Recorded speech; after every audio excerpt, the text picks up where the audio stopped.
अब संत साधु भक्त किसे होया करे?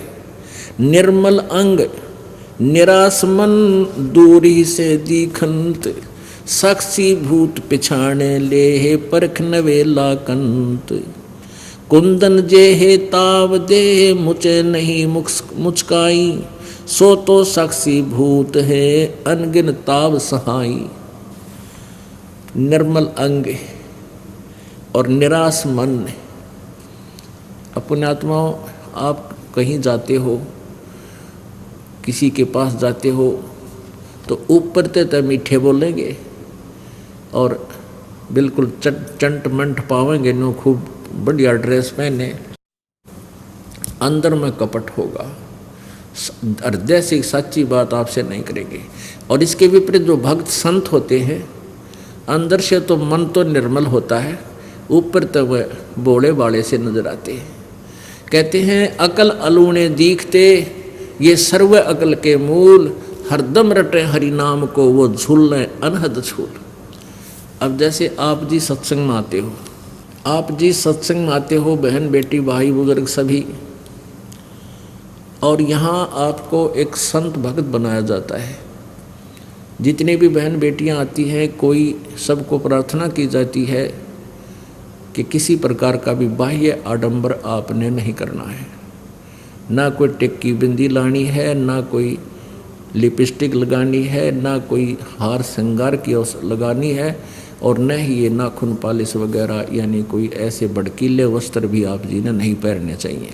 एक बहन कह रही थी, जब मैं नौकरी करती हूँ ऑफिस में और मैंने अब ये लिपस्टिक लगानी छोड़ दी, मेहंदी लगानी भी छोड़ दी, नेल पॉलिश भी छोड़ दी, तो मेरे वहाँ ऑफिस के वर्कर कर्मचारी अधिकारी और साथ में जो और भी बहनें नौकरी करती हैं, वो कहने लगी कि तुम्हारे कुछ हो गया क्या, तुम्हारे घर में कोई दुर्घटना घट गई क्या?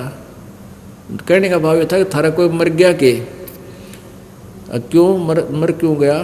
कि तूने लिपस्टिक लानी छोड़ दी और ये मेहंदी भी ना लाती, नाखून पालिश भी ना लाती। तो उसने बताया कि हमने तो नाम ले लिया और गुरु जी का उपदेश ले लिया, हमारे लिए ये प्रतिबंध है, हम नहीं ला सकते है। यो भी बड़े प्रतिबंध हो, यानी 100 बात। मुझे तो वो मूर्ख समझते हैं कि यो तो नालायक, ये तुम तो कति मूर्ख। और परमात्मा कहते हैं अकल अलूणे दीखते। फिर आपको कुछ ऐसे भक्त हैं, जैसे आप सत्संग में आ जाते हो, बीच में भी आते हो, सत्संग 15-10वें दिन सत्संग प्रारंभ हो जाता है, 11वें दिन कुछ बीच में भी आते हैं भक्त जन, जिन पर नहीं रुका जाता, जिनकी मिट गई, वो नहीं रुक सकते। तो वो उनको क्या कहते हैं, अड़ोसी पड़ोसी आसपास के या संबंधी रिश्तेदार नाती कहते हैं इनकी तो अकल मारी गई, तीसरे दिन भाग लें सत्संग में। इनका तो जो है ना बिरानी के जंतर मंत्र कर रखा है, इन पर डटा नहीं जाता हैं, और ये तो नाश करेंगे अपना। तीसरे दिन भाड़ा लावें, किराया लगाते हैं, घर का काम त्याग कर देते हैं। तो परमात्मा कहते हैं ये अकल अलूणे दीखते, ये सर्व अकल के मूल, हरदम रटे हरि नाम को ये झूल अनहद झूल। ये तुमने अकल अलूणे, अलूणे माने निकम्मे मूर्ख बिना अकल के, अकल माने बुद्धि, अलूणे माने घटिया यानी घटिया बुद्धि के, बिल्कुल व्यर्थ बुद्धि के दिखाई देते हैं, मूर्ख दिखे। अकल अलूणे माने मूर्ख। तुमने जो ये अकल अलूणे दिखे हैं, ये सर्व अकल के मूल हैं, इनके पास सब ज्ञानों की जड़ है, और ये हरदम रटे हरि नाम को ये झूलें अनहद झूल।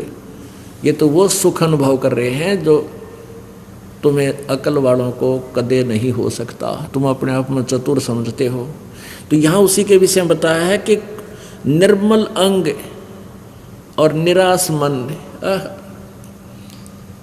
अब जैसे पुण्यात्माओं नाचना गाना, ये लिपस्टिक आदि लगाना, वो आप पर सिद्ध कर रहे हैं कि आज तू लिपस्टिक नहीं लगा का ये कोई मर गया क्या? यानी कोई मृत्यु हो जाती है तो फिर ये ना लिपस्टिक लगाते, ना मेहंदी लाते, ना कोई त्योहार मनाते, ना नाखून पालिश लगाते। तो कहने का भाव ये है क्या तुमने पक्का मान रखा था कोई मरे को नहीं, इसलिए तुम ये सारे फंड कर रही हो बहन बेटियां? तो हमें पहले ही पता है कि कभी भी बिजली गिर सकती है, फिर क्यों हम हम पहले ना लाते, इन जरूरत है कोई नहीं। यहाँ पर भगवान ने वैसे शरीर बतेरा अच्छा दे रखा है, इसका सुंदरता इसकी है, जो भक्ति करे तो सुंदर है, ना तो काटने का कोई ना। राम रटत कोढ़ी भला चूचू पड़े दो चाम, और सुंदर दे किस काम की जा मुख ना ही नाम। परमात्मा ने हमें सब ज्ञान दे दिया, इसलिए हमें यहाँ खुशी नजर क्या है कि नहीं आती। ईब इंसान दांतरे काट रहा है, नाचा है, कूदा है, ब्याह हो गया, लड़के का की शादी है, और कुछ देर पीछे संदेशा आ गया कि बारात एक्सीडेंट होगी और दूल्हा मर गया। कई बार देखते हैं समाचार पत्रों में, पहले दिन डांस की फिल्म आ रहे हैं उनके, अगले दिन वहाँ रोआ राट माच रहा है, वो लड़का मर गया। जैसे नानक साहब जी कहते हैं, ना जाने काल की कर डारे किस विध ढल जा पासा वे, और जिनाते सरते मौत खुड़क दी उनानू केड़ा हासा वे। यहाँ 1 सेकंड का भी भरोसा नहीं किसका किस पर बिजली गिर जा। ये पीछे देखो, पोलैंड के एक पूरा कैबिनेट यानी पूरा मंत्रिमंडल राष्ट्रपति समेत जहाज में जावा था, 95 आदमी 1 सेकंड में मृत्यु को प्राप्त हो गए, एरोप्लान क्रैश हो गया। और उनकी कितनी उमंग थी, कितने ठाठ बाट थे। तो यहाँ पीछे ये आंध्र प्रदेश का मुख्यमंत्री, और उससे पहले ये हरियाणा के 2 कैबिनेट मंत्री हेलीकॉप्टर में पड़ कर मर गए 1 सेकंड में। तो यहाँ परमात्मा कहते ना जाने के बिजली गिर जाए यहाँ पर, ना जाने काल की कर डारे किस विच ढल जा पासा वे, और जिनाते सरते मौत खुड़क दी। और वह भी दांतरे का डाड़ खुशी मनाओ, डरते नहीं काल से, भगवान नहीं बचते हैं, तो उनानू केड़ा हासा वे। फिर क्या बताया है कि नानक जी से पूछा क्या आप कभी खुश नहीं होते, आप ऐसे ही रहते हो। कहते खुशी मैं खुश होता हूँ जब मेरे शिष्य इस संसार से में जाते हैं सत्संग सुनकर, और फिर जो के तो वापस आ जाते हैं, उनसे डगमग नहीं होते।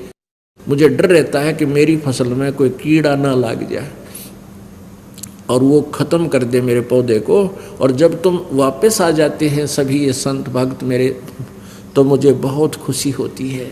साध मिले साड़ी शादी होंदी, और विछड़ दें दिलगिरी वे, अखते नानक सुनो जहाना मुश्किल हाल फकीरी वे। कहते हैं इस गंदे लोक में नकली संतों ने जनता को भ्रमित कर रखा। यहाँ पर फकीरी माने साधना भक्ति, या बड़ी मुश्किल होगी है। इन नकली संतों के झूठे ज्ञान से ये प्रभावित हो जाते हैं बच्चे, और यथार्थ ज्ञान से विचलित हो जाते हैं, फिर इनके ऊपर बहुत आपत्तियाँ आती हैं। ये जब मेरे भक्त मेरे पास आते हैं तो मुझे खुशी होती है, लेकिन हम इस खुशी को नाच के गा कर प्रकट नहीं करते, अंदर अंदर हमारे अंदर महसूस होता है। साध मिले साड़ी शादी होंदी, और जब ये चले जाते हैं विछड़ जाए दिलगिरी वे, दिलगिरी माने दुख होता है। क्यों होता है? ये टेंशन बन जाती है कि कहीं इनको कोई भ्रमित ना कर दे और इसका जीवन बर्बाद हो जाए। बहुत प्यारी आत्मा का मुश्किल से रास्ता मिला है। तो अखदे नानक सुनो जहाना, या मुश्किल हाल फकीरी वे, फकीरी माने भक्ति साधना। कहते यह मुश्किल इसलिए होगी कि नकली संत गणे हो गए, ये बर्बाद कर देते हैं, भ्रमित कर देते हैं। तो यहाँ उसी का अंतर है कि निर्मल अंग निराश मन, अंदर तो आत्मा साफ है इनकी, और ऊपर तो ये सीधे कति उदास से दिखाई देते हैं भक्त। आप देखते हो कोई मेला भरा कि तब धार्मिक भी मेले भरते हैं ना, वहाँ भी ये बाण बेटियाँ और भगत सारे बढ़िया ड्रेस गाड़ कर जाएंगे, सारी लिपस्टिक श्रृंगार कर जाएंगे, थोड़ा जानो हैं बकवाद करने जाओ हैं। और यहाँ आते हैं, आप देख लो किसी के चेहरे पर अंदर से बोलोगे बड़े प्यार से, सत साहेब भाई नमस्कार बहन, सत साहेब बहन बेटी, सबको आदर से बोलेंगे, और ऊपर तो इसे लगेंगे जानो इनका कि मैं खो गया। तो हमारी वस्तु बहुत कीमती खो चुकी है, उसको तलाश कर रहे हैं। वो कौन सी की वस्तु है? वो परमेश्वर कबीर जी है जिससे हम बिछुड़ गए हैं, और उसके पाने के लिए हम प्रयत्न कर रहे हैं। वो वस्तु जब तक नहीं मिलेगी इतना हम सुखी हो नहीं सकते, हम खुश हो नहीं सकते। बोलो सतगुरुदेव सत साहिब।